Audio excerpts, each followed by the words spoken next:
Hey guys, so today I wanted to show you guys how to build a hidden door. I don't know if you've seen the theater room door video before, but basically I built a theater room downstairs. We'll probably link the video somewhere in here. My sister's in charge of that, so I'll have her do it. But anywho, we had a couple come by because I had an extra couch after I put new couches into the theater room, and they were asking about the whole deal, like how I put everything together, and then they saw the hidden door, of course, that led to the theater room, and they were asking if I would make them one. So I told them I would, and I decided that this time I would tape it since I didn't do a good job of taping it last time. Right here, I went with primed pine. That seemed to be the easiest thing to do just because I'm not a painter by any means. My wife will probably go over the edges that I cut after we're all done. And then they actually want to paint it themselves, the people who requested the door. We got our 1x8s, which is basically, that's going to be our shelving and then our kind of outside frame. And we got our 1x6s, which I'm going to create the jamb with. I'm going to use a piece of the 1x8 to make the threshold on the bottom of the jamb, because for these hidden doors, you have to have a larger threshold for it to be more stable. Jamb is one of the first things we're going to create. And then we have 1x3s. We're going to strip these down. Their real dimensions are 2.5 inches, but we're going to bring them down to 2 1/4 because it just works a lot better for the overall build. So we'll work these on the table saw, and this is going to be the faceplate and the frame. We got a couple of these. These were just stock cabinet drawers. I haven't really built cabinets myself before, so I just got a couple of these. These are just going to go on the bottom. Here's kind of what I put together, since I might be building a little more down the line. We have a little Excel sheet that I put together. You can put in the rough numbers or the rough opening numbers, and then it populates the jamb size, and then it gets everything in there that you need for the face, shelving, jamb, and casing, and then you got your totals down here in feet. 3 of these have to be solid, so 3 shelves have to be attached to the actual frame to make it solid. This is to put in basically little things to keep the shelves on. We'll probably have 3 or 4 shelves that are going to be manipulatable. Corner clamps, this is really good for keeping things nice and level and fun. Mallet for punching things together. I've got my pocket holes here. There's only a few of them that are going to be in there, but it's good to cover them up and sand them down and paint over them anyway. We got our Kreg jig pocket hole thing too with our pocket screws, because it's going to be, that just makes it look nice and flush. 1 1/4 inch screws for attaching the plywood back. Oh, I forgot to go over that. We got a 1/2 inch plywood for the back of it. Wood putty, white, just to match the primer so that they don't have to do anything up on top of it. Wood glue, of course. We got clamps to hold things together. That's about it. We'll just get to building. All right, we're joined by our beautiful daughters here now. 2 of them are in heat. So our first order of business here, we're gonna, like I said earlier, we're gonna rip these down to 2 1/4, and we're gonna rip these down to 4 9/16. The reason for that, this is gonna be the jamb, and when a jamb goes onto basically your framed wall plus your 2 sheets of drywall on either side, standard wall drywall is a 1/2 inch thick, and then usually wall framing is either between 2x4s or 2x6s, which means that it's either 4.5 or 6.5 total. And so since we're going off of the 4.5, we need to make jambs that are 4 9/16 because it just gives us that extra little bit. Helps it flush to the wall better, and you can put the trim around it a lot easier and make it look more flush. The threshold's the first thing we're going to build, so we're going to make our cuts here. I'm going to rip these on a table saw just to get those down. These don't need to be ripped. We're just going to keep the 7 1/4 for the shelving. I'm going to make a threshold out of one of these too. So.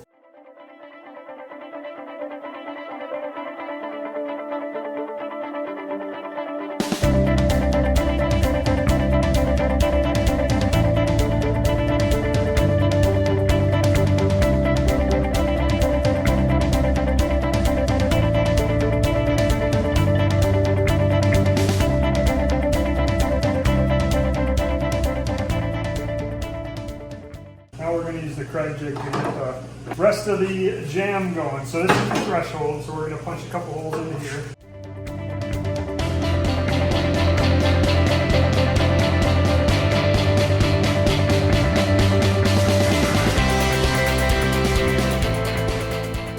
This is going to allow us to punch into the longer jamb pieces over there.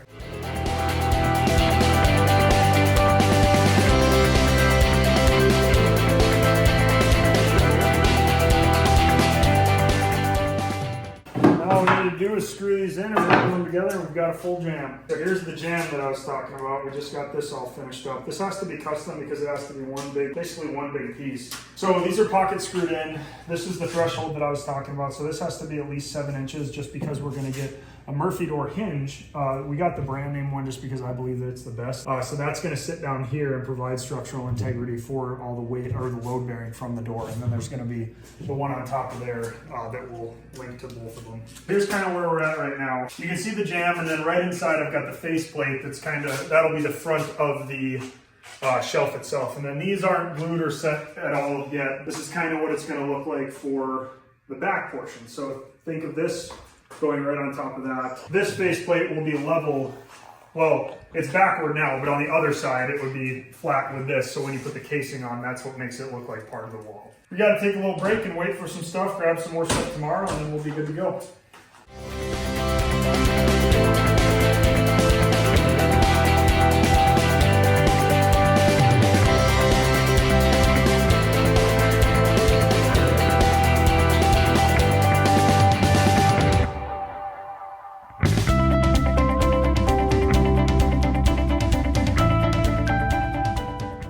So new day, we started off with the Kreg Bid to get the shelf holes in. They say usually 6 to 8 inches from the top or from the next shelves over. So we got that also on the top, and then here too. We tested it out, put them on. It's all nice and level.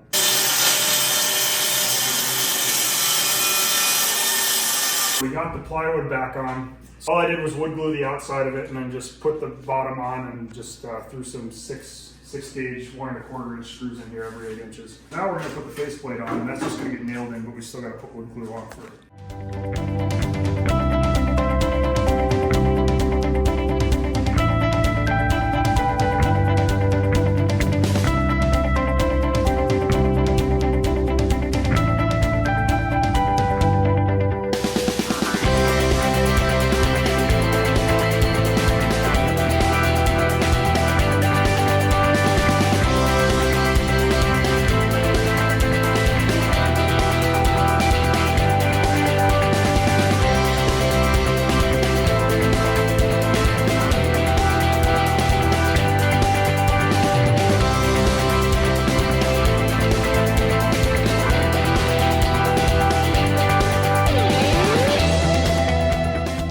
Faceplate's on. This is basically what the rough shelf's going to look like. Just probably going to throw some primer on the actual plywood on the back and then cover the parts of wood that you can see. Sand the stickers off, get everything nice and level. I got a little chip thing here, so there's also some places I got to wood putty it too, and then I'll sand down the pocket holes as well as anything I might have over measured right. Once we get the hinges on, well, tomorrow, I can pop those in and then we can go do the install.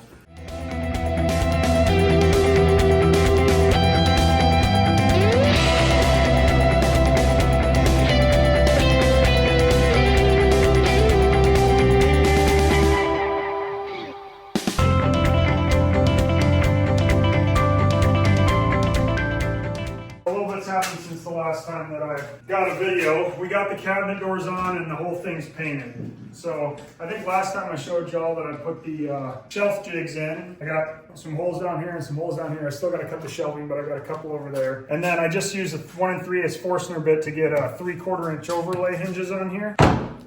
Perfect. I'm going to put a couple of those little nubbies down here so that it doesn't slam into the thing when it's done. But the jam is done. This is done. I just got a couple more holes to drill, and then we're going to install. All right, she's all loaded up. Got the jam in there backward just because the cabinet doors couldn't sit flat. Yep, she's going to the happy customer. Got everything back in here to put her all together.